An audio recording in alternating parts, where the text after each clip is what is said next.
Šeit esam kopā satikušies virtuālā saziņā, lai parunātu par to, ko nozīmē uzstājoties, būt veiksmīgam, kā Kristaps mani uzrunājot aicināja padomāt par tematu, kā cienīgi uzstāties.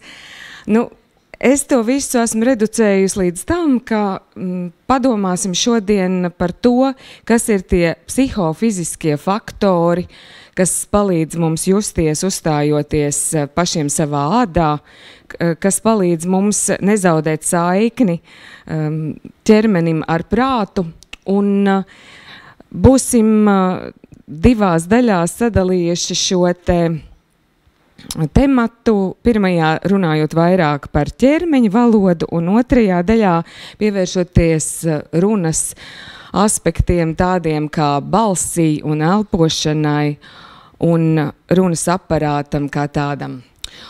Un varbūt, ka tomēr jāpaskaidro, kāpēc Zane Daudziņa, kas parādās televīzijas ekrānos kā tāda nenopietna, es pat teiktu paviegla persona, kas spēlē galvenokārt tādas raksturlomas un komēdijas, kāpēc es uzdrīkstos vērsties pie publikas, kura noteikti ir pieredzējusi. Es paļaujos uz to, ka noteikti jums runātais vārds ne tik vien būs kādreiz instruments jūsu dzīvē, bet tas jau ir aktīvs darba rīks.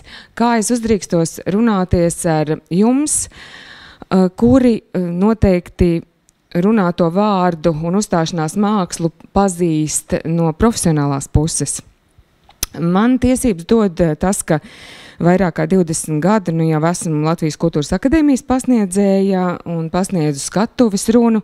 Skatuves runa gan ir mazliet kas cits. Tas nozīmē iemiesot kādu citu autora domu savā runā.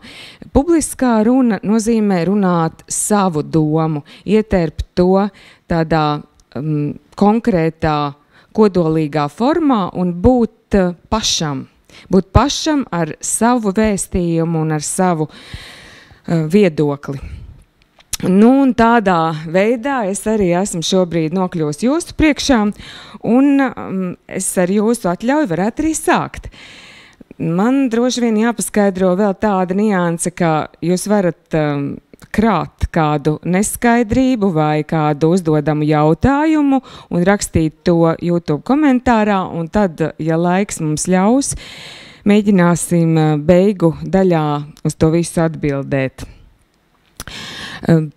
Pirmais slaids, kas ir sagatavots man par uzstāšanās mākslu no tāda ķermeniskā viedokļa, saistās ar to, ka mums ir svarīgi apzināties savu ne tik vien intelektuālo potenciālu, bet mums ir svarīgi būt arī iekšā klātesošiem ar visu savu esību un būt pietiekami gribošiem runāt. Tātad tas nozīmē būt ar savu konkrēto informatīvo bāzi, būt pietiekami zinošam un gribēt runāt. Man savulaik mana profesijas māma Dzintra Menziņa minēja, ka nav tādu divu stāvokļu, respektīvi nav kāda starpstāvokļa starp to, ka es gribu runāt un es negribu runāt. Nav nekāda trešā stāvokļa, kas ir tāds, ka var būt vai kaut kā tā. Visticamāk, tas nosliecas uz negribēšanu. Tāpēc, ja mums ir ko teikt un mums ir vēlēšanās, tas ir vienīgais veids, kā magnetizēt publiku, kā noturēt viņus mūsu informatīvajā laukā, kā noturēt viņus uz tā saziņas tilta un būt kopīgā dialogā. Jo dialogs faktiski ar publiku nozīmē to, ka runātājs var būt pat viens, bet visi pārējie, kas klausās kaut kādā veidā, domā līdzi, varbūt pat nepiekrīt, strīdas, asociācijas veido ar savu pieredzi, un tas ir tas dialogs. Ejot tālāk, parunāsim par to, kas tad īsti ir tas, ko publika pamana. Es varu derēt, ka arī šodien jūs varoties savā ekrānā manāt, ka 100% jau tā lektora tomēr pati nav pietiekami atbrīvojusies. Un kāds tur brīnums, ja šodien ir tā diena, kad faktiski, es varu teikt, ka tas mans virtuālais lidojums ir tā pirmoreiz pa īstam sācies. Līdz šim bija pāris mēnešu pārejas perioda, kad maģistriem lekcijas notika Zoomā, bet aktieriem joprojām klātienē. Bija daži mēģinājumi līdzīgi, tā kā šodien vadīt šo to tiešsaistē, un tomēr tas viss ir tik svešs tādam publiskajam runātājam, kas pieradis redzēt auditorijā daudz acu pāru. Faktiski tas nozīmē arī šajā gadījumā jums noteikti pavisam cita veida realitāte, pavisam cita veida pieredzi. Saziņa notiek galvenokārt Zoomā, un tas šo to izmaina. Un tomēr arī no tām ķermeņa daļām, kas šobrīd parādās jūsu ekrānā, noteikti jūs ļoti daudz ko varat nolasīt, un vizuālās zīmes ir tieši tik runātīgas un tieši tik daļrunīgas, ka noteikti ir manāms, ir tāds zināms neveiklums, ir satraukums un kaut kāda nepilnīga paļaušanās uz to, ka tas ir ļoti ierasts, tā nodarbe nav pierasta līdz šim. Ar vārdu sakot, parunāsim, kas ir tas, ko publika redz. Un publika redz pārsvarā 55% visādu vizuālo zīmju.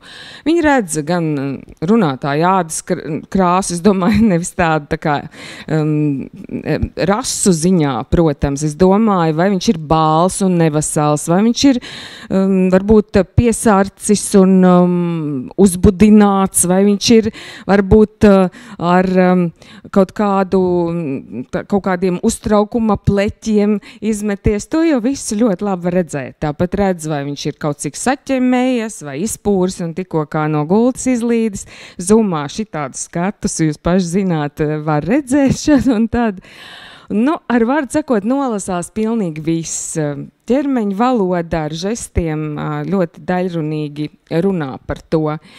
38% no tā, ko nolasa saziņā, ir audiālās zīmes, tādas kā runas melodija, tādas kā temporitms, tādas kā runas krāsainība vai monotonums un tā tālāk un tā tālāk. Lūk, šie te signāli visi tāpat ziņo par to, vai lektors ir draudzīgs, vai viņš ir ieinteresēts saziņā, vai viņš ir pietiekami aktīvs un enerģisks, vai viņš ir pārliecināts par to, ko viņš saka. Un tikai 7% no visām zīmēm, kas nolasās, ir tādas kā leksiskās, precīzās zīmes pēc savas būtības. Teiksim, ja lektors saka vārdu labs un ir savā izteiksmē daudz maz neitrāls, tad tā nozīme labs signalizēs par to pašu jēgu, ko varētu izlasīt kaut kādā vārdnīcā un skaidrojumā, ko nozīmē vārds labs. Bet ja es saraukšu pieru teikšu, labs, tad tas visticamāk dos pavisam citu informāciju. Un dažkārt tieši tā arī ir, ka tikai 7% no tā, ko mēs redzam un dzirdam, vēstī par vārdu tiešo saturu. Lūk, ne jau es izdomāju šādu te sadalījumu. Tas ir vispār zināms likums, ko 1967. gadā Alberts Mehrabjans paziņo kā tādu likumu, tātad 55%, 38% un 7%. Tā saucas šis likums. Pēc nozīmīga pētījuma viņš secina, kas ir tās zīmes, ko nolasa auditorija. Un kāpēc es par to šodien tik daudz runāju? Tāpēc, ka ir ļoti svarīgi apzināties, ka ļoti lielā mērā cilvēkus neuzrunā tas, ko mēs sakām, bet gan kā mēs pie viņiem vēršamies. Kā mēs esam sevi noformējuši, kā mēs esam iekšēji sevi sagatavojuši, kā mēs esam iekšēji sevi satrenējuši tam, lai tajā brīdī, kad esam saziņā ar cilvēkiem, būtu patiesi, brīvi, dabiski un lai mums būtu ko teikt. Lūk, varbūt, ka virzīsimies tālāk. ļoti svarīgi ir aizdomāties par to, ka mums tomēr ir savi instrumenti, kā novērst kaut kādus traucēkļus. Un arī man šobrīd tādai nepieradušai pie tāda formāta, kurā mēs šobrīd sazināmies, ir savas metodes, kā es varu savu uzmanību koncentrēt uz to, kas man sakāms, un mēģināt aiz kameras actiņas ieraudzīt jūsu daudzos acu pārus. Un šie te paņēmieni ir sekojoši. Mums jāmēģina maksimāli visas maņas koncentrēt uz savu runātā mērķi. Un mums ir aptuveni, tā lēš zinātnieki, 7+-2 tie apziņas faili, uz kuriem mēs vienā laika vienībā spējam koncentrēties. Piemēram, es tagad redzu šo te biroju, kurā notiek Reformatoru baznīcas telpā šis te pārraides moments un saziņa ar jums. Es redzu kameras actiņu. Tie jau ir veseli 2 momenti. Tātad es redzu ar perifēro redzi visu šo telpu un vai viss ir droši. Ar otru momentu es mēģinu safokusēties uz to jūsu acu kontaktu, kas varētu veidoties, jo es ceru, ka jūs tur esat. Un tad, protams, es kaut ko dzirdu, šeit dūts tehnika, jūs dzirdat kaut kādu fona troksni, varbūt kādam ir kaut kādi virtuves trokšņi, varbūt kaut kur aiz durvīm jandalējas bērni, un tas viss ir mūsu vienā laika vienībā ietverto signālu kopums. Tātad jūs klausāties balss, pie tam jau ir tagad 4 momenti. Jūs mēģināt kaut kā to reflektēt ar savu pieredzi. Es savukārt visu laiku mēģinu turēt fokusu uz to, kas man sakāms. Un tad, ja ir kaut kādi fizioloģiski vēl traucēkļi, piemēram, man nedaudz kož jaka. Es jūtu to, ka man kož tik stipri, ka man pat gribētos pakasīt. Tas ir kaut kas tāds, kas novērš man uzmanību. Un no tā var secināt, ka es varbūt neesmu pārdomāt saģērbusies. Mums faktiski ir jābūt absolūti ideālā kondīcijā runājot, ir jābūt absolūtā pārliecībā, ka mugurā ir kaut kas tāds, kas neberž, nekož, kas labi izskatās, kas nerada ne mazāko šaubu par to, ka mēs varam pilnībā koncentrēties uz savu runājumu. Varbūt, ka kāds nav ēdis un viņam visu laiku burkšķi vēders un ir bada sajūta. Viņš noteikti nevar koncentrēties uz šo te mūsu saziņu tik labi, kā tad, ja viņš būtu paēdis un būtu apmierinātā ķermenī. Ar vārdu sakot, aptuveni 7+-2 tie uzmanības faili ir. Un vēlreiz atgādinu, ir jābūt iespējami ideālā kondīcijā, lai mēs varētu uzturēt savu fokusu uz būtisko.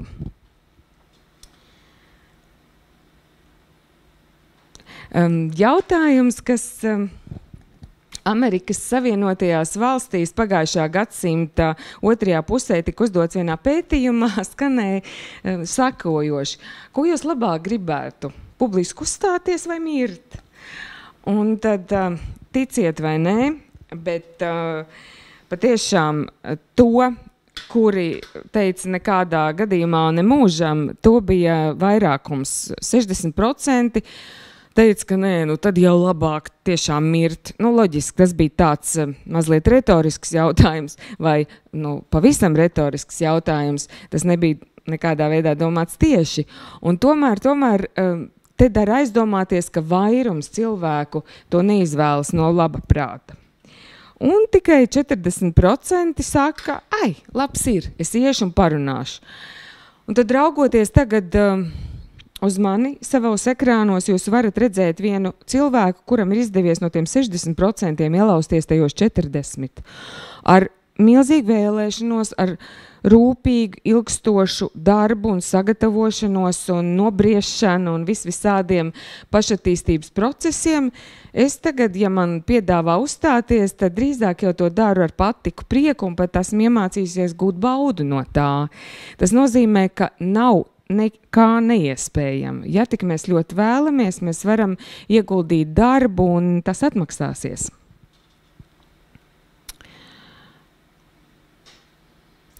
Nu, un te parunāsim par to, kas ir tie momenti, kas mūsu runā un uzstāšanās momentā var mums graujoši traucēt. Un pirmais no tiem ir stress. Stress var būt visāds. Stress var būt par to, ka nepietiekami esmu sagatavojies, stress var būt par to, ka neesmu pilnīgi drošs par to, vai tas mans sakāmais atbilst tai publikai, kura tur būs mani klausītāji.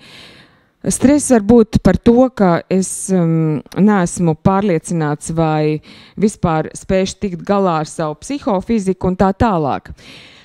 Bet ja mēs minam šo te traucējošo faktoru, tad ļoti svarīgi būtu zināt, no kā tad mēs varētu šo te tiešo signālu dabūt, kas liecina par stresu.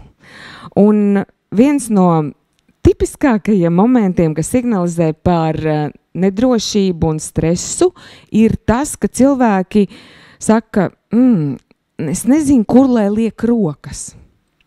Un to parasti uzdod, kā tādu nesaistītu ar stresu jautājumu, bet kā tādu, kā man apgūt tādu labāku paņēmienu, kur man salikt rokas, tā, lai man par to nav jādomā. Un izrādās, šis nav jautājums par ķermeņa valodu kā tādu, tas ir jautājums par to, ka mēs neesam līdz galām droši, un mūsu rokas ir viens no pirmajiem signāliem, kas sāk kaut kādas haotiskas, veiklas, zibenīgas kustības veikt vai svīst, un mēs nerodam tām vietu. Lūk, te vajadzētu būt ļoti godīgiem pašiem pret sevi, vajadzētu likt roku uz sirds un sev teikt, es esmu uztraucies. Man jādiagnosticē problēma, un tā ir tāda, ka es esmu sanervozējies. Man jānomierinās. Lūk, šo te, protams, ir vieglāk pateikt nekā īstenot, bet īstenot var. Un viens no tādiem papildu momentiem, kas mums palīdz nomierināties, ir vai nu veikt tādas straujas sasprindzināšanās un atslābināšanās kustības, pirms mēs ejam runāt publikas priekšā, tad tā sasprindzināšanās maksimālā noņems saspringumu no visa ķermeņa, atbrīvojoties ne tikai fiziski ķermenis atslāps, jo tam vienkārši nebūs vairs spēka sprindzināties, bet nobruks arī mūsu mentālā spriedze. Mēs tā būsim savilkušies, sasprindzinājušies, ka tad, kad atslāpsim, tad vienu mirkli jutīsimies aplaimot, mierīgi un līdzsvaroti cilvēki.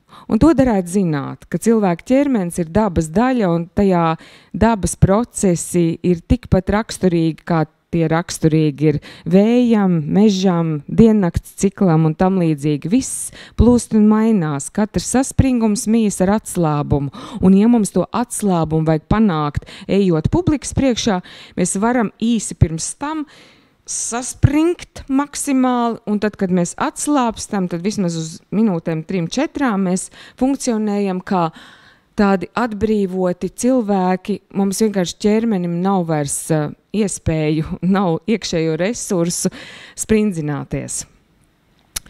Mēs varam palīdzēt sev arī ar stāju. Pārliecinoša stāja, tas nozīmē apzināties savu mugurkaulu kā savu balstu un asi. Nepavēlti daudzi ārsti saka, ka mugurkaula veselība nešaubīgi ir saistīta ar visiem pārējiem mūsu orgāniem. Ja mūsu mugura ir vesela, mēs kopumā esam nesalīdzinām veselāki cilvēki, kādi nekā būtu tad, ja mums kaut viens skriemēls ir bojāts, tad uzreiz tas dod visādus nelabvēlīgus signālus arī uz citiem orgāniem un uz nervu sistēmu. Ar vārdu sakot, turēt staltu un taisnu muguru, tas ir tāds ieradums, ko es jums silti iesaku praktizēt dienā, šur un tur, kaut ko gaidot un mēģinot būt tādiem līdzsvarotiem un izstieptiem, tad, kad mēs stāvam, piemēram, pie tās pašas kases, tad nevis garlaikoties vai pukoties, ka rinda velkas lēni, bet tajā brīdī nodarboties ar to, ka dabūt plecus atpakaļ un uz leju savākt savu vēdera muskulatūru, dibenu muskulīšus dabūt tonusā, mazliet amortizēt ceļgalus, lai mēs nebūtu vispār kā koka staps pārāk atbrīvots, nu, kā sasprindzināts, respektīvi. Un šie te stājas treniņi ļoti labvēlīgi ietekmēs mūsu pašapziņu. Reizums dar to papraktizēt tā, ka vienkārši ejot pa ielu, mēs izslējamies stalti kā stīgas un mazliet skatlogā varam pakontrolēt, vai mugura patiešām ir taisna. Un vismaz vienu kvartālu noejot ar stabilu un izslietu mugurkaulu, mēs esam nesalīdzināmi drošāki un pašpaļāvīgāki uz to, ka visi procesi mūsu dzīvē notiek uz labu. Protams, nav jau tā, ka tās problēmas izgaist bez pēdām, bet tās pēkšņi šķiet risināmas. To dara papraktizēt. Tad, kad esam nelaimīgi, tad, kad esam ļoti skumji un sagrauti, tad iztaisnot muguru, plecus dabūt atpakaļ uz leju, izvilkt aiz avotiņa galvu, steltu kā stīgu ārā no savu ķermeņa, savākt vēdera muskulīšus, sakoncentrēt savu astīti un mēģināt brīvi un stabili izslieties. Tas mums ārkārtīgi var palīdzēt panākt drošu sajūtu pašiem savā ādā esot.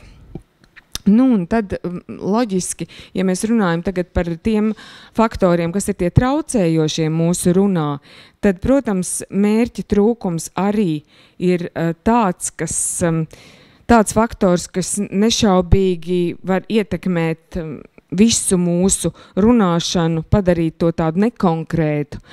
Mērķi ir jāspēj formulēt, un mērķis nav mūsu uzdevums, nevajadzētu jaukt, respektīvi, mērķis ir kaut kāds galapunkts, kaut kas sasniedzams, pie kam sasniedzams nevis kaut kādā tālā nākotnē, bet sasniedzams tieši komunikācijas rezultātā, tieši komunikācijas laikā. Mēs varam konstatēt, vai mēs esam vai neesam panākuši to mērķi. Un līdz ar to nu, iemācīties mērķi formulēt, tam ir nozīmīga tāda loma mūsu dzīvē. Nu, es jau šeit minēju stāju. Šeit, ja jūs redzat to slaidu, ko es demonstrēju, tad tur var redzēt dzēnu daudziņu, diezgan stalti izstiepušos uz skatuves. Un šādos te apstākļos, kad cilvēki kādi 800 acu pāri veras uz skatuves pacēlumu, un tu tur esi viens ar savu ziņu, tad stalta stāja reizēm ir vienīgais pašpalīdzības rīks. Un dara atzīmēt, ka tas ir varbūt pat tāds, kā varbūt bērnišķīgi izklausīsies, bet tā no diena ir tāds zelta atslēdziņu uz veiksmi. Tāpēc no šīs dienas sākot apņemamies visur, kur mēs garlaikojamies, tajā brīdī patrenēt savu stalto stāvēšanu. Un sākam ar to, kas savācam vēdera muskultūras, saspringzinām astes muskulīšus, izslējamies visu skriemeļu uz augšu, plec atpakaļ un uz leju, un galva tiek stalti izslieta augšā. Un tas mūs dara par cilvēkiem personībām. Vismaz pašam tāda sajūta rodas. Nu, un šo te pirmo sadaļu, tuvinot noslēgumam, man jāsaka, ka mums nav tā, ka mēs varētu domāt, ka tas viss notiks pats no sevis. Ir jātrenējas un vēlreiz jātrenējas. Un tad mēs noteikti varam nonākt pie kaut kāda rezultāta daudz labāk, nekā ja atstāsim visu uz labu laimi. Ļoti bieži šādos semināros uzdod to pašu jautājumu par tām rokām, un es to nokomentēju no stresa aspekta.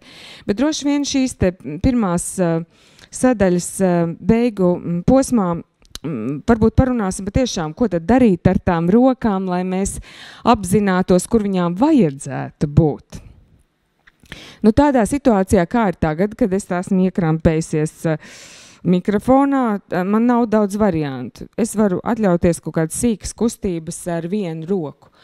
Bet cerēsim uz tiem gaišajiem, labajiem laikiem, kad varēsim klātienē tikties ar cilvēkiem un kad mums būs abas rokas brīvas. Tad jāsaprot, ka rokām vispār ir vēlams kustēties. Ja mēs rokas turam kā sāls stabi gar sāniem, tad mūsu doma saķerē ar mūsu klausītāju aiziet tikai prāta līmenī. Tas notiek tikai prāta tādā līmenī un ir sajūta, it kā mēs atreferētu kaut ko tādu, ko vakar esam izlasījuši kādā grāmatā un par ko neesam līdz galam droši. Protams, dažādos kontekstos, un es esmu pārliecināta, ka tie, kas mūs skatās, pārstāv ļoti dažādas sfēras, ir atšķirīga amplitūda žestu valodai, kāda būtu pieņemama. Piemēram, ja jūs atrastos tiesā, tad droši vien tādi aktīvi žesti un spēcīgi žestu valoda visos virzienos būtu ne tik vien lieka, bet tā varētu dot daudz tādu nevajadzīgu signālu tiesnešiem par to, kāda ir jūsu nervu sistēma un temperaments.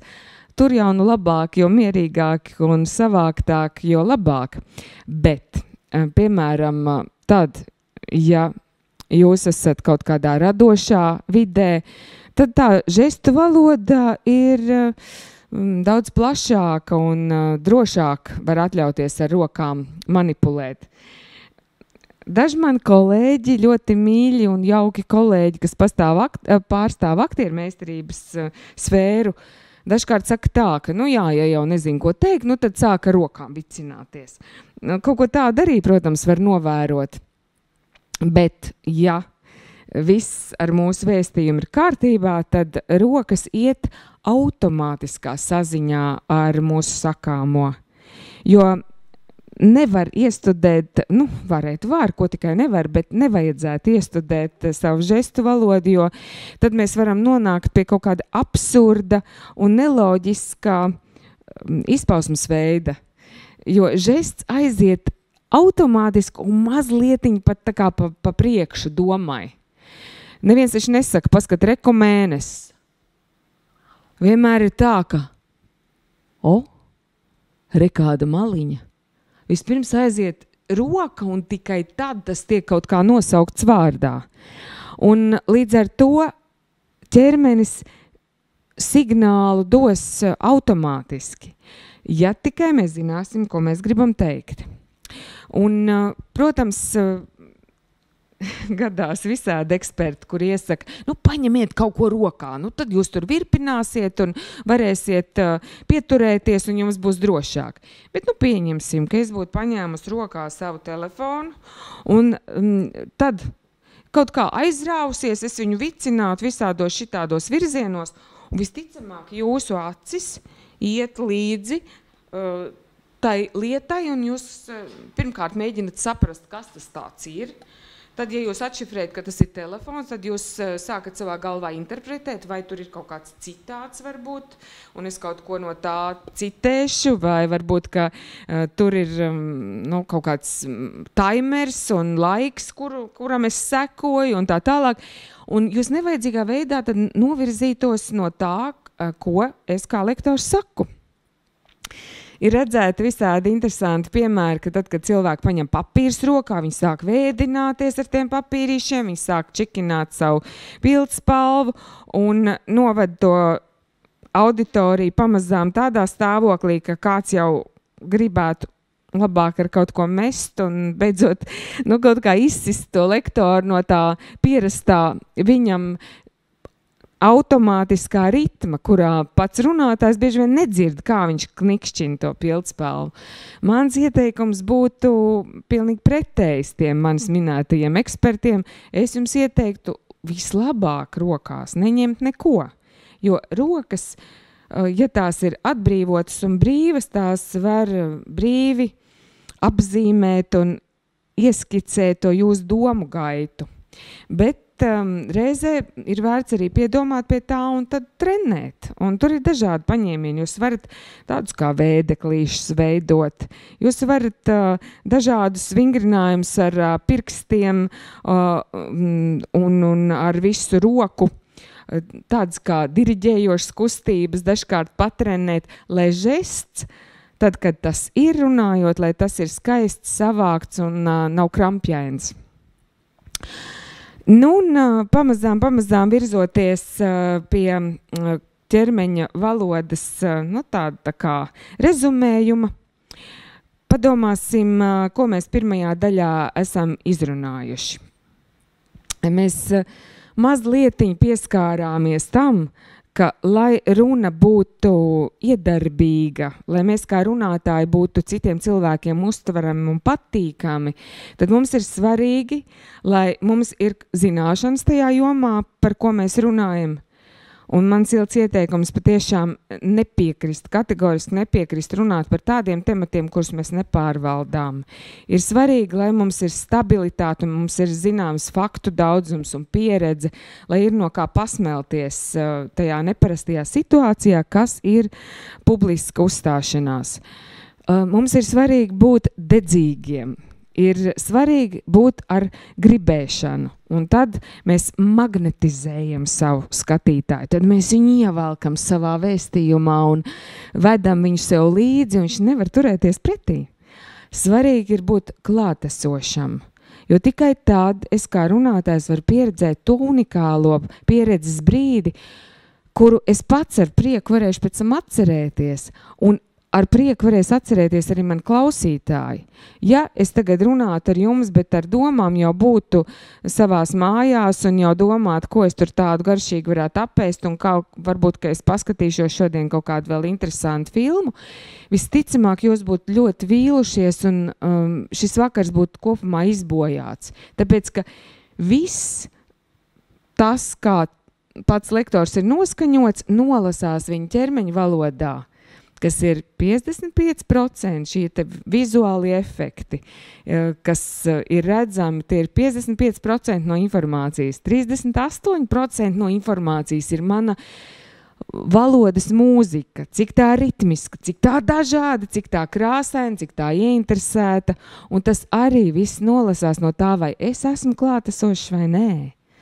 Un tikai 7% ir tā plikā leksiskā vārda nozīme, kurai tomēr tur ir jābūt, jo ja nav šo te zināšanu un satura visam, ko mēs runājam, tad tas ir bezjēdzīgi. Es nekad nebūšu mierīgs, līdzsvarots, ja man nebūs ko teikt.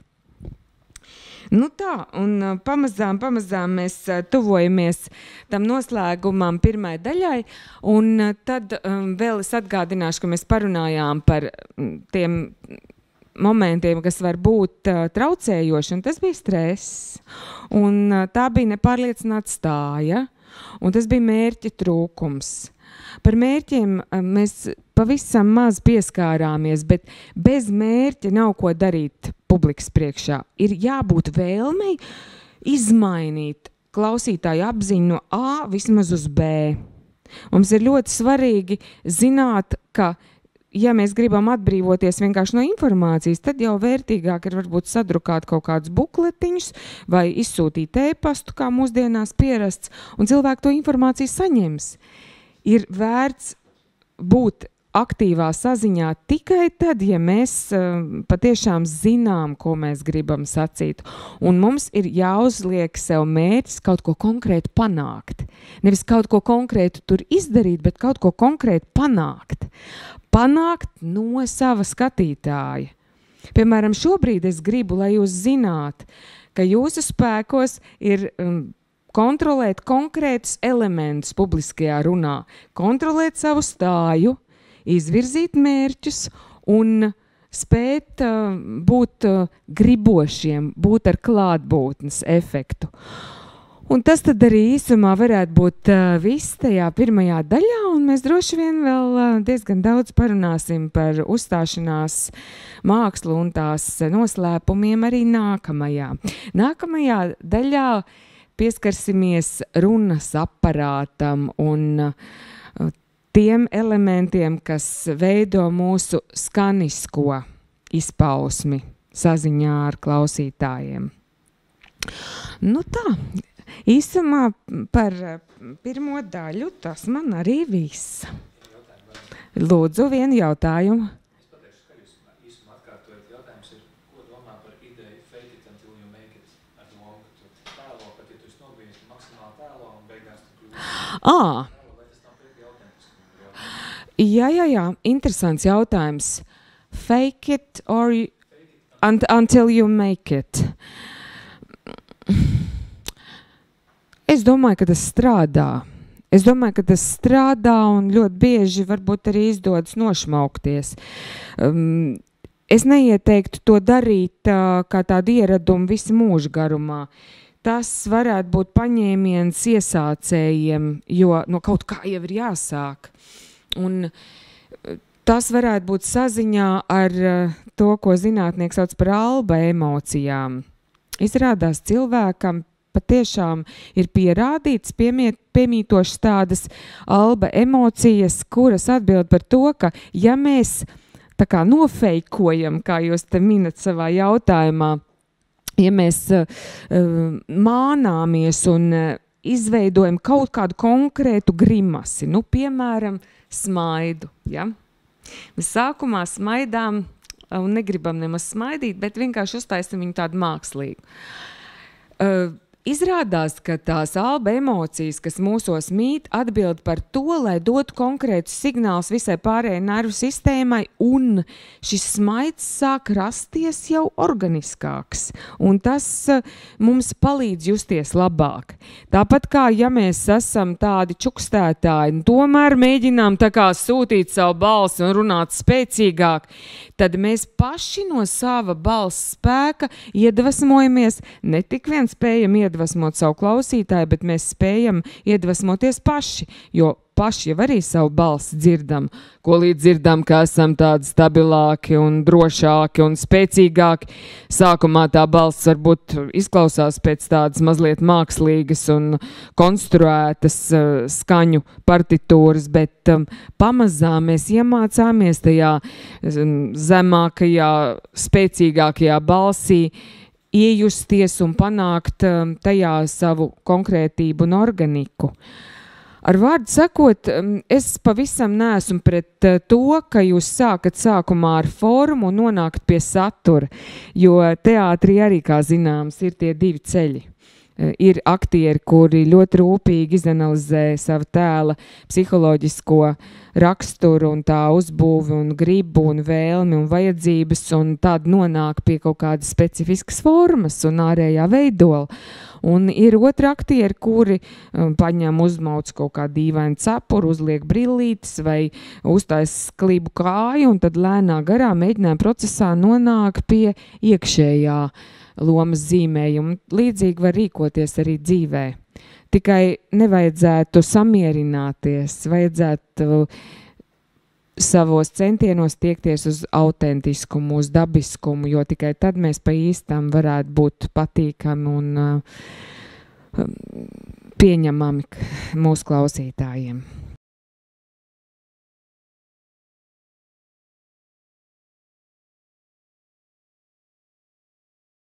Esam nonākuši pie tādas sadaļas, kas saistās ar mūsu balss instrumentu kā īpašu rīku mūsu rīcībā, lai varētu kontaktēt ar saviem klausītājiem.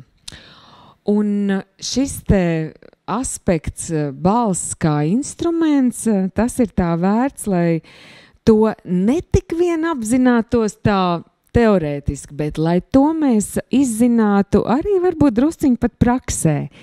Es ļoti ceru, ka jūs esat ar mieru mazliet arī iesaistīties, jo tad jums būs iespēja kaut ko piedzīvot uz savas ādas un paturēt savā jutekliskajā un ķermeniskajā pieredzē.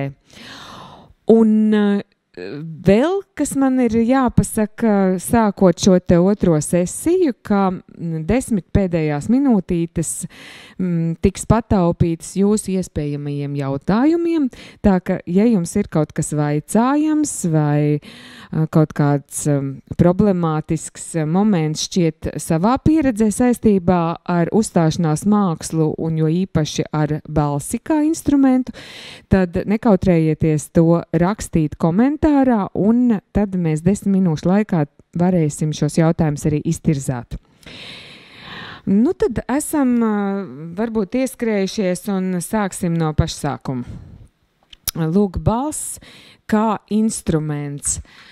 Tas ir ļoti interesanti. Balss, daži tādi speciālisti to sauc kā mūsu ķermeņa neredzamo daļu, piemēram, Eugenio Barba, itāliešu izcelsmes režisors, saka, ka tas ir tāpat kā roka vai kāja, kāda mūsu ķermeņa daļa, kas spēj gan pievilkt klāt, gan atgrūst, gan varbūt iedzīt grīdā. Šis ir tāda veida rīks, ar ko mēs varam manipulēt un spēt paveikt neiedomājamas lietas. Mēs ar balsi varam noglaudīt, mēs varam ar balsi samīļot, mēs ar balsi spējam gandrīz vai nosist cilvēku, ja tā tiek lietota kaut kādam skarbam un iznīcinošam vēstījumam. Tāpēc ir vērts apzināties, ka mūsu balss ir kaut kas tāds, kas būtu pelnījis tā kontrolēšanu. Respektīvi, tāpat to vajadzētu kontrolēt un savaldīt, kā mēs savaldām publiskās vietās savas rokas un kājas. Mēs taču nespārdamies, nevicinamies, mēģinam nevienu negrūstīt. Tāpat ar balsi vajadzētu apjēgti darboties un pašam arī dzirdēt, kā mēs izklausāmies. Lūk, šis te paņēmiens, ko es esmu apguvusi no sava režisora Jura Rīnieka, varētu noderēt arī jums, ir ļoti svarīgi sevi dzirdēt.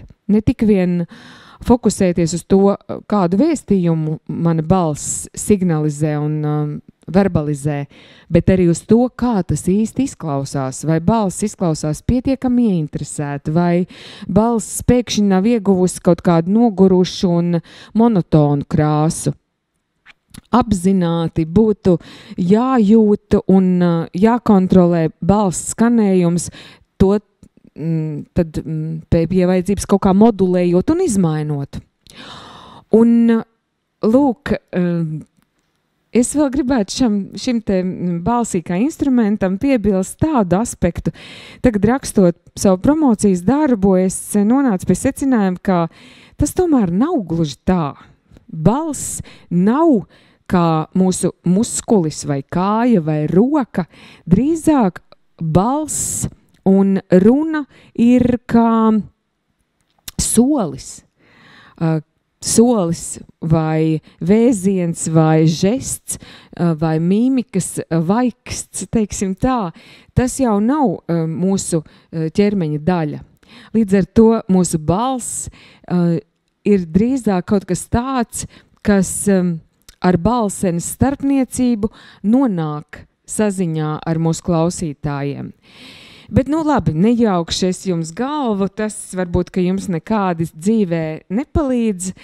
Virzīsimies tālāk. Šeit mēs varētu redzēt gluži fizioloģiskā griezumā mūsu balss rīku kā tādu.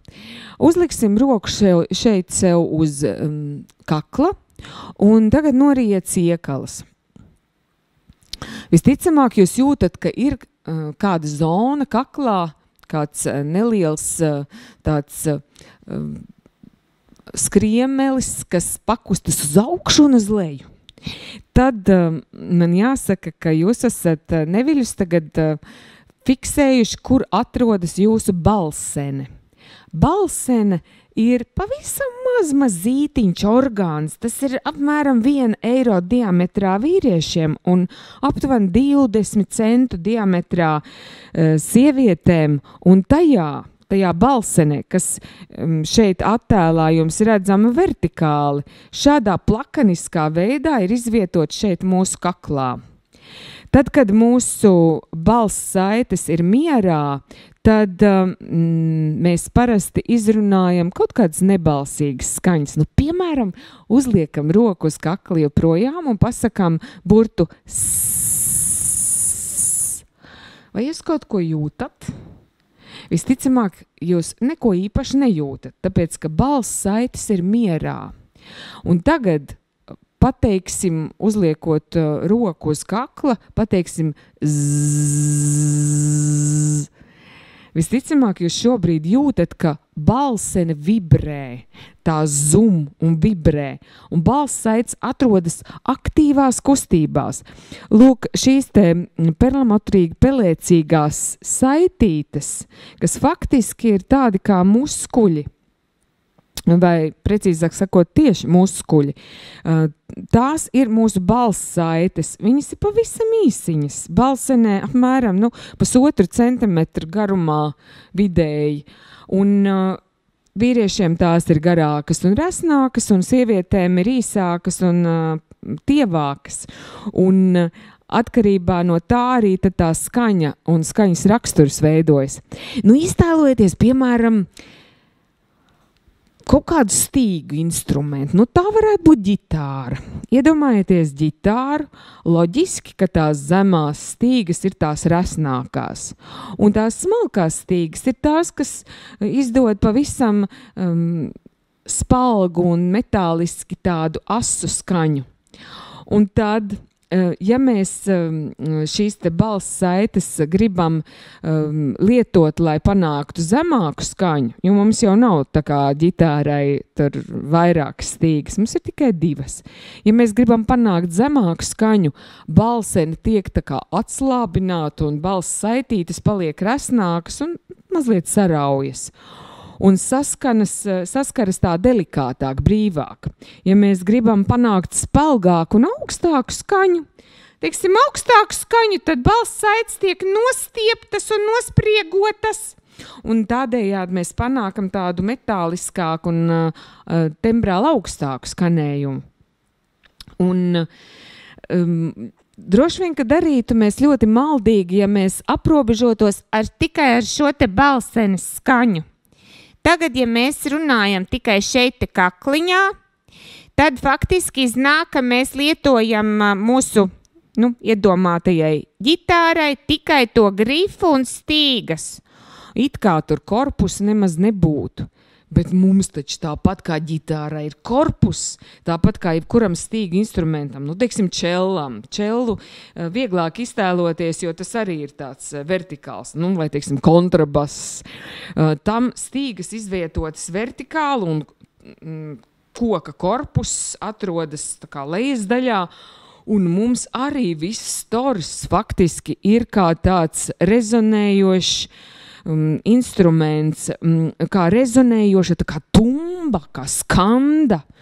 Un lūk, šo te visu to torsa daļu ir vērts izmantot rezonansē, jo tad mūsu balss skanējumam ir tāds siltāks un dobjāks skanējums. Mēs izmantojam sevi visu.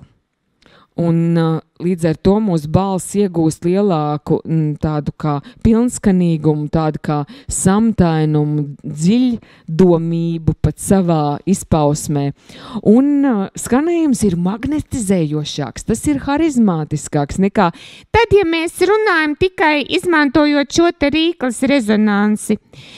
Teiksim, vīriešiem arī var izmantot tikai šo rīkles rezonansu, un tad viņi izklausīsies visu mūžu pēc tādiem puišeļiem. Savukārt, ja mēs kā sievietes, teiksim, visu mūžu paliekam ar to rīkles rezonansu, tad visu mūžu izklausāmies pēc tādām mazām meitenēm. Un tad vienkārši nav ko brīnīties, ja citi cilvēki īsti neņem mūs vērā. Publiskajā runā dar apzināties, ka nav īpaši jāstrīdas par tādu jautājumu, kas cilvēkiem ir pievilcīgāk vai kas viņus pārliecina vairāk. Amerikas Savienotajās valstīs ir veikts pētījums Par šo pētījumu es uzzināju 2017. gadā, kad biju uz profesionālās balss simpoziju Filadelfijā. Tur tika prezentēts konkrēts pētījuma rezultāts, kur vienu un to pašu tekstu, ierunājot dažādām balsīm, augstām, zemām, vīriešiem, sievietēm un atskaņojot arī tikpat dažādai auditorijai, viennozīmīgais secinājums bija tāds, ka pievilcīgākās balsis šķiet tās, kuras ir tembrāli zemākas, neatkarīgi no dzimuma, gan sieviešu zemākās balsis, gan vīriešu zemākās balsis citiem, kas tās klausās, vai tie būtu jauni vai veci, sievietes vai vīrieši, vienalga izklausās tā kā uzticamāk runātāji, kompetentāki, tie šķiet tādi kā gudrāki. Un man liekas, pamatot saku šķiet, jo esam jau droši vien saskārušies arī ar faktu, ka dažkārt tādā ļoti zemā balsī kāds tur, piemēram, televīzijā kaut kādas tur televīzijas reklāmas vai kaut ko tam līdzīgu runā faktiski pilnīgas muļķības, bet mēs tie ir labprāt klausāmies, tāpēc, ka tā tembrālā vibrācija ir tik ļoti tīkama un tik uzrunājoša. Tas ir tāds interesants blakus faktors.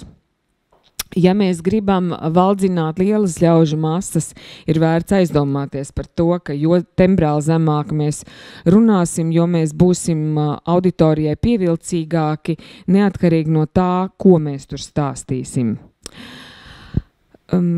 Droši vien, ka tas ir lielās līnijās par to balss aparātu un orgānu kā tādu, fizioloģiski viss. Protams, der zināt, ka runas procesā piedalās aptuveni 40 muskuļu. Nevis katras skaņas veidošanā, katras atsevišķas skaņas veidošanā varbūt piedalās vidēji 15 muskuļu, bet kopumā ņemot ļoti intensīvi viss tur notiek un ir milzīgs daudzums kustību vienā milisekundē. Tāpēc mums būtu jāapzinās, ka runāšana ir viens no viss sarežģītākajiem procesiem, lai neteiktu, ka viss sarežģītākais visā mūsu cilvēciskajā esībā.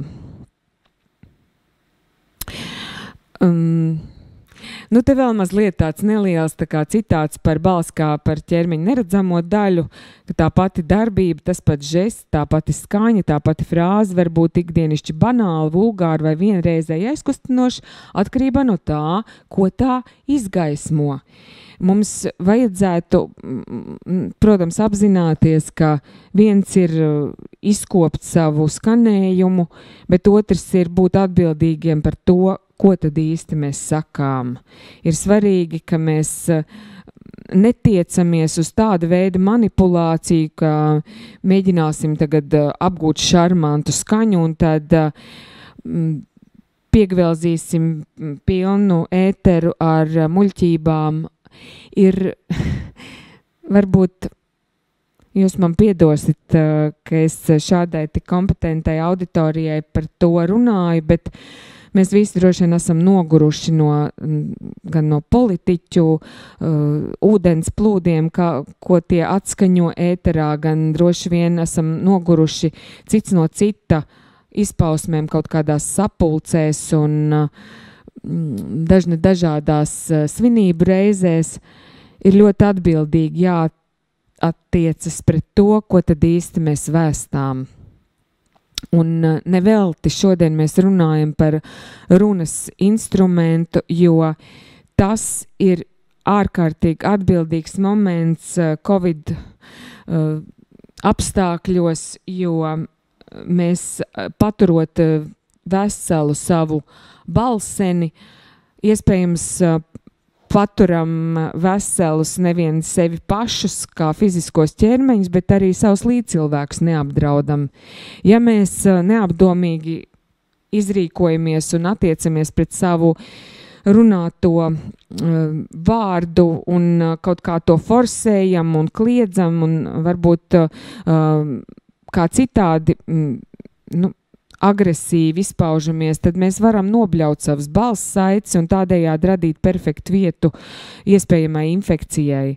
Ja mēs esam kaut kā samocījuši savu balseni, un tad mums kāds uzšķaud virsū, tur ir daudz lielāka iespēja rasties kaut kādam mikrobu perēklim, un tādējādi var eskalēt tas tālāk uz kaut kādu saslimšanu, un tad mēs kļūstam arī par draudu apkārtējiem cilvēkiem. Ir ļoti svarīgi, ka šis te moments apzināties sevi kā tādu rīku, tas ir būtiski, ka mēs esam atbildīgi par to un atbildīgi to arī lietojam.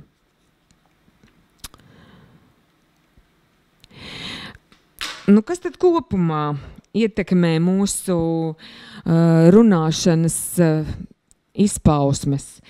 Tā ir pirmām kārtām respiratorā sistēma, jeb elpošanas sistēma.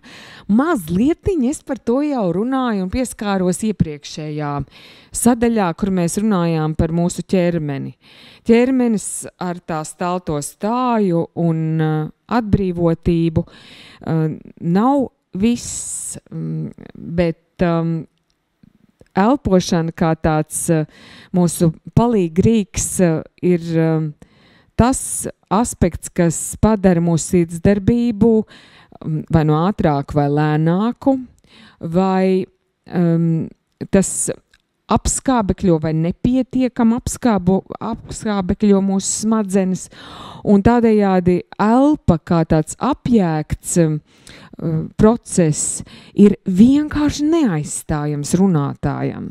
Ir ārkārtīgi nozīmīgi šur un tur, šad un tad katru dienu savu elpošanu patrenēt. Un te vairs gandrīz nav svarīgs tas metodiskais paņēmienu kopums, ar kādu jūs to elpošanas sistēmu trenēsit. Ir svarīgi, ka vispār mēs katru dienu pievēršamies elpošanai kā tādai. Pamanīt, kā tad es īsti ieelpoju un izelpoju. Tas ir ļoti nozīmīgi, lai spētu kontrolēt savus fizioloģiskos procesus un to saikni, kas fizioloģiskiem procesiem ir ar mūsu domāšanu. Ja mēs apzināti pēlpojam, kaut vai ejot kaut kādus pāris kvartālus, ne tik vien izstiepjoties staltiem kā stīgām un paejot un kontrolējot savu stalto stāju, bet ja mēs šo te pašu kvartālu vēl skābekļojam ar tādu apzinātu elpošanas ritmu, tad mēs esam dubult labi patrenējušies.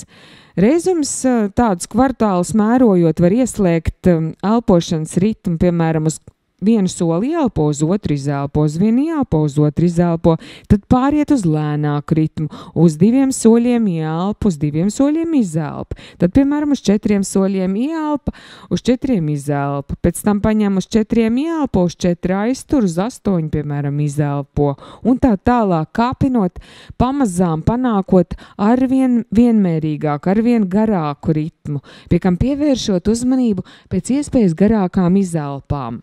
Kāpēc izelpa tik svarīgi? Jo runātājam, lai viņš spētu mierīgi, bez spazmām runāt, viņam ir jābūt drošam, ka visu laiku elpas plūdums ir pietiekošs.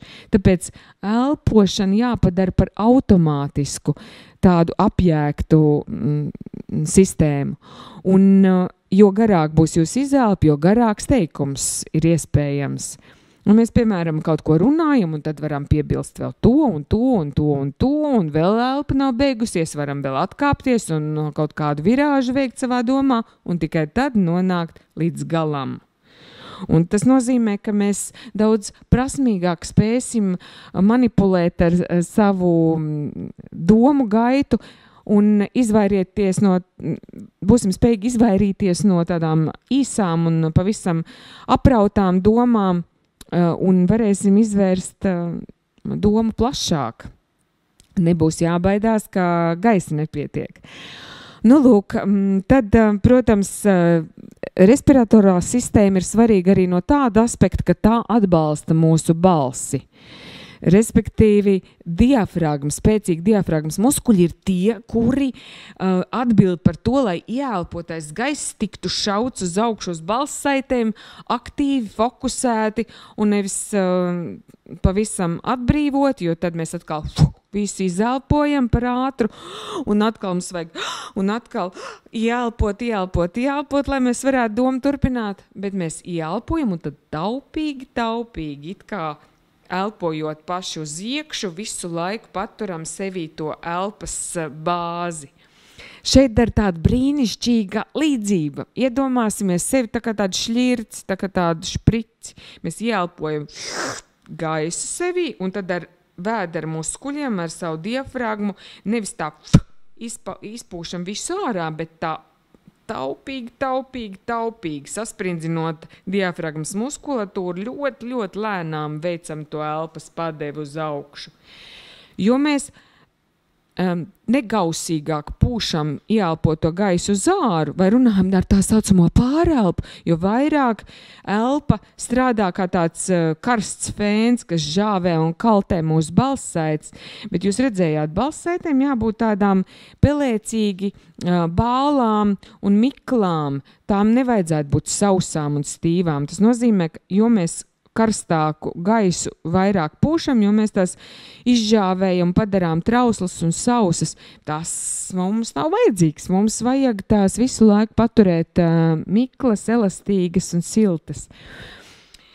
Tad nākamais moments elpošanā, kas ir svarīgi un ko katrs var patrenēt kaut kādos apstākļos mājās vai kur citur, vai ejot pa mežu, ir tā saucamā fiksētā elpošana, kas atbild par to veiksmīgāko elpas padevi.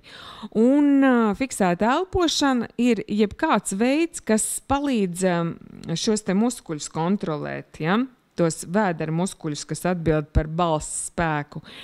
Un viens no momentiem būtu tāds, ka mēs iekožamies ar augšzobiem apakšlūpā. Tātad šādi. Un sakām, pamēģiniet tagad. Ja jūs to darat atsperīgi un sparīgi, tad jūs jūtat, ka jūsu vēdera muskuļus katru tā kā saraujas. Šādu te vingrinājumu jūs varētu veikt tik reiz, kad jūs, piemēram, mazgājat grīdu. Es ceru, ka jums visiem nav turāji roboti mājās. Varbūt kādam, tā kā man jau robots jau ir sabojājies, un tad mēs esam spiesti tomēr pavingrot pa māju šādos Covid norobežošanās apstākļos, kad sporta klubi cieta, darētu tomēr šad un tad ar to lupatu pašiverēt, lai izkustinātu visas muskuļu grupas, un ja to vēl apskaņo ar tādu tad tas nozīmē, ka jūs esat nošāvuši 2 zaķus ar 1 šāvienu. Jūs esat patrenējuši elpas muskuļus un jūs esat arī dabūjuši muskuļos tonus un elastību un pie viena arī beigās atbrīvotību. Tātad fiksētā elpošana, kas var izklausīties dažādi, piemēram, sk, vai piemēram, dažkārt to trenē ar tādiem tā kā tādām tā kā zirga lūpām. Tā kā bērnībā daudz ir visādi muļķojušies braucot ar mašīnītēm. Ja? Ko līdz mums pašļūk lūpas vaļā, tas norāda, ka elpas muskuļi nav labā un atsperīgā tonusā. Panākt to elpas plūdumu un ar tām savām zirga lūpām vai ar to mašīnu vizināšanu, to mēs varam kaut kādā veidā, mēs varam būt pārliecināti, tad, ja mums neatšļūk tās lūpas vaļā, tad viss notiek pareizi. Un tas ir tas, kas mums veido tādu pamatīgu un spēcīgu balss bāzi. Mums šiem te muskuļiem ir jādarbojas tāpat kā uz vai kā uz to sk, vai uz to tikpat aktīvi tiem ir jāsasprindzinās arī uz runa, jo visam ķermenim, jo tas ir atbrīvotāks, jo labāk, bet tomēr diafragmas muskuļiem ir jābūt atsperīgiem un tonusā. Ja viss ķermenis būs šļaugans un tajā nebūs ne mazākā tāda atspērīguma, tad tas nozīmē, ka mēs būsim pārāk tādi inerti un runāsim uz pārelpu un dvesīsim un pūtīsim un izklausīsimies pārlieku liriski un neieinteresēti sarunu biedri. Nu, un tad bez fonotorās sistēmas vēl ir arī artikulācijas sistēma. Artikulācijas sistēmas aktivitāte un tonus signalizē mūsu sarunu biedram par ieinteresētību. Mēs varam runāt, cik mēs skaļi gribam, bet ja mūsu runa ir tāda nevērīga un atbrīvota, tad tas nekādi nav saprotams. Jūs varat runāt, cik vien skaļi gribat, bet klausītāji teiks, ka viņi nevar dzirdēt. Patiesībā viņi nevar dzirdēt, viņi varbūt nevar saprast drīzāk. Lūk, izkopt skaidru un decentu dikciju, tas būtu katra publiskā runātāja uzdevums. Un jo vairāk ļaužu ir jūsu rīcībā, kas jums jāuzrunā, jo vairāk būtu jābūt atbildīgam par savas artikulācijas sistēmas aktivitāti. Tur ir dažādi paņēmieni, var dažādus mēles mežģus trenēt. Un tie, protams, ir ļoti jauki un feini, jo tas ir kaut kas tāds, kas palīdz mazliet apgūt jaunas lietas, izklaidējoties. Nu, piemēram, jūs varat paņemt tādu mēles mežģi, kas radās iepriekšējo olimpisko spēļu laikā, kas notika Sočos, un teikt tādu izteicienu šici Sočos, šici Sočos, šici Sočos. Tas ir kaut kas tāds, ko mūsu sporta komentētāji pēkšņi atklāja, ka tas ir reāls mēles mežģis, to nekurš var izrunāt, nekurš katrs, jo sanāk siči Sočos vai tam līdzīgi, vai šocos, un mēģināt sākumā ļoti lēni šici Sočos, šici Sočos, pārspīlējot artikulāciju ar visu runas aparātu, lūpas kustinot līdzi aktīvi.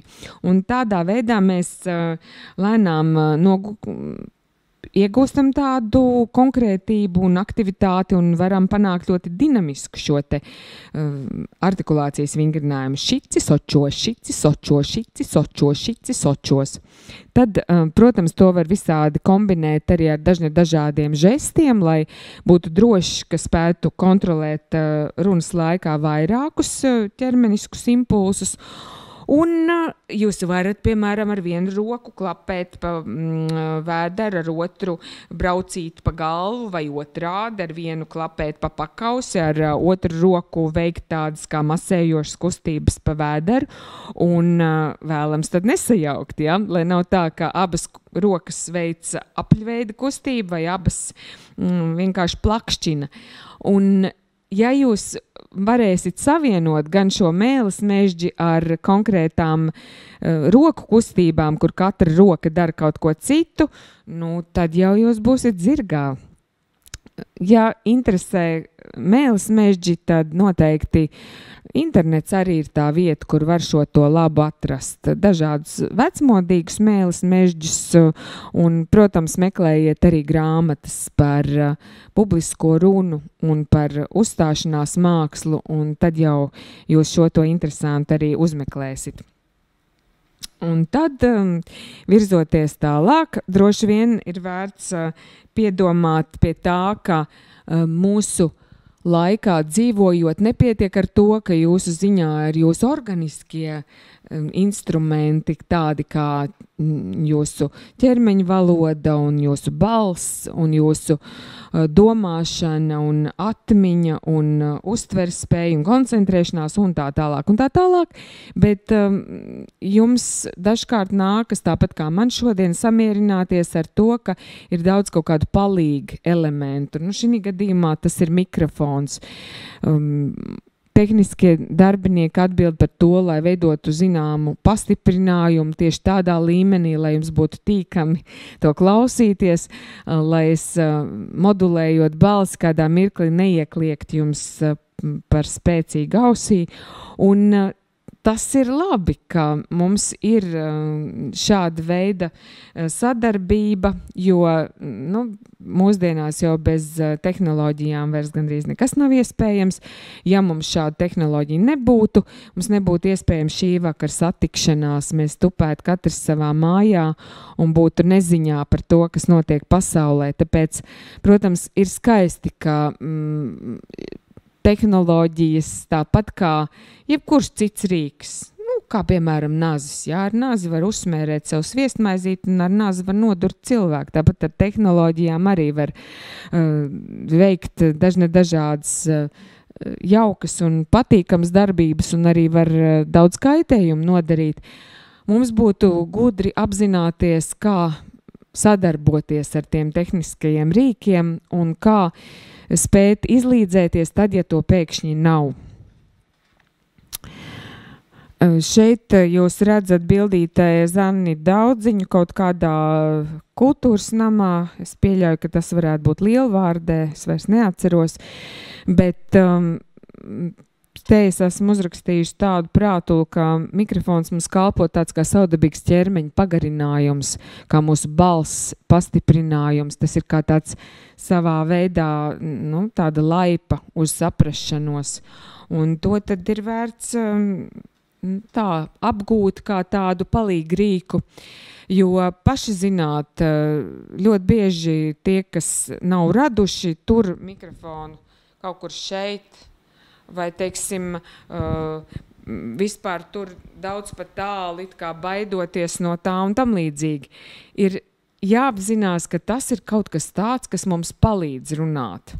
Un tāpēc ir domāti tehniskie darbinieki, kuri var pakonsultēt un teikt, turiet lūk šādi, vai, piemēram, radio mājā ir svarīgi, ka runā mazliet garām mikrofonam, jo tur tie ir tiek jutīgi, ka spēj vissīkākās nianses uztvert, un ja runā tieši iekšā, tad varētu būt pārāk plakšķoši visi tie p un b bilabiālie troksneņi, kā smejies.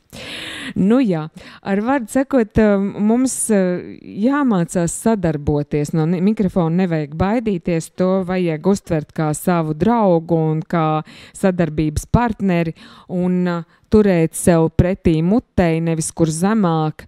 Un kā man mācīja mans dziedāšanas skolotājs un skatuves kolēģis Adriāns Kukuvas, dziedāšanā vispār ir svarīgi gandrīz tā kā ēst mikrofonu nost ar muti, gandrīz tā kā censties apēst. Drusku bīstam jau ir šajos Covid apstākļos. Einu sazinu, kas tur iepriekšējais runājas. Bet, cerībā, ka mikrofons ir puslīdz sterils, es paļaujos un turu normāli, samērā tuvu, nebaidos pieskarties lūpām. Tā, un tuvojamies mēs pamazām mūsu tikšanās noslēdzošajai daļai. Es te esmu tādu retorisku jautājumu uzdevusi, kas tad ir tāds labs runātājs. Labs runātājs ir tāds, kurš pārvalda savu tematu, pietiekam analītisks, kas spēj dažādus piemērus pateikt.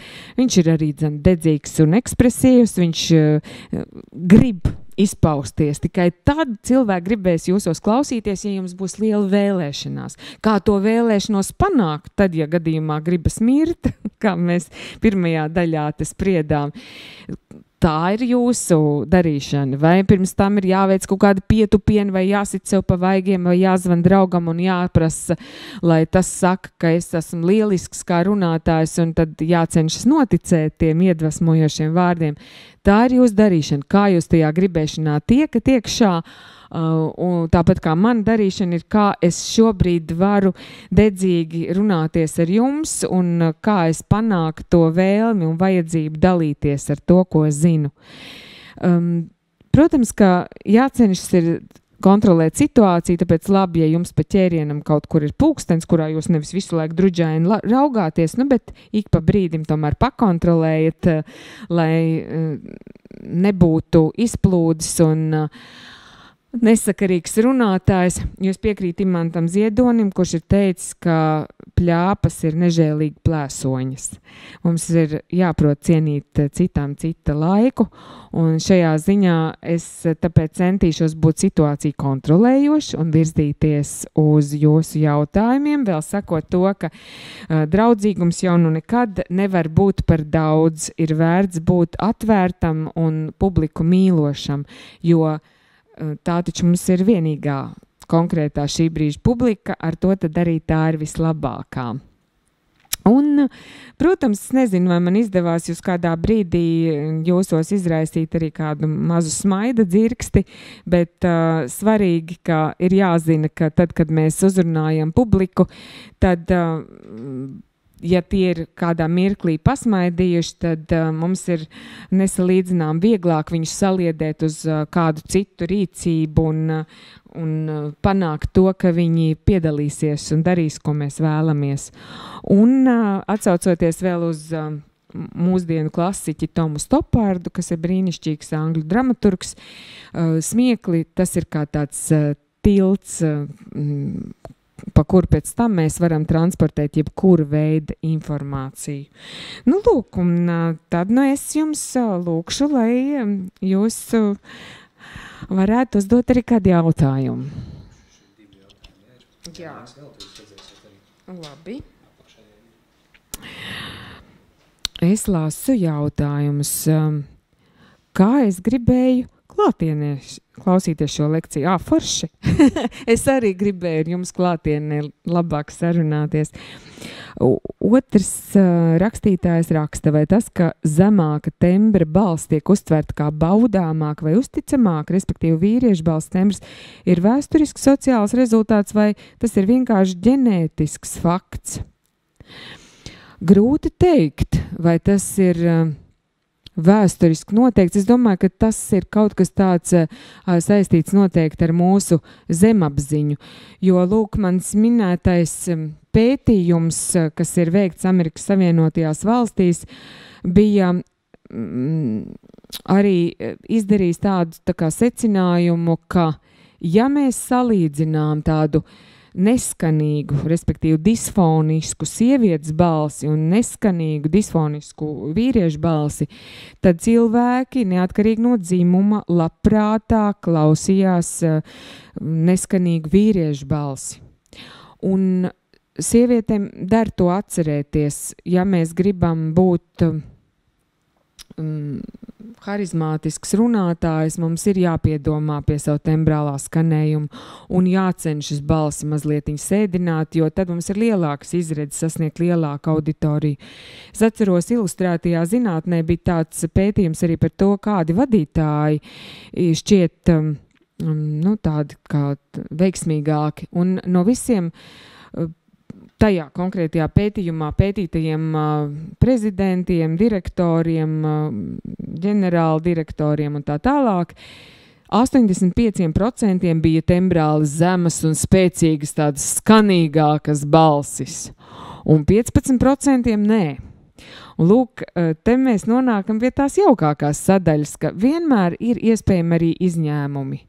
Tikai mums jārēķinās, ka lai mēs tiktu tajos 15%, kuros tā klausīsies publika tā kā tā, tad ir jāmirdz ar fenomenālām zināšanām, tad ir jābūt kaut kādām citām suģistējošām, harizmātiskām iezīmēm personībā, lai cilvēkiem būtu pilnīgi vienalga, ka mēs, teiksim, visu to savu lekciju, piemēram, tā skrāpējoties un tā varbūt drusciņ tā kā piekrekšķot, ja es visu šo te lekciju būtu tā skrāpējusi jums ausi, es pieļauju, ka daļa būtu jau atslēgusies, jo jums būtu tīkamāk, varbūt, es nezinu, vienkārši iet un uzvārīt sev piparmētu ar tēju.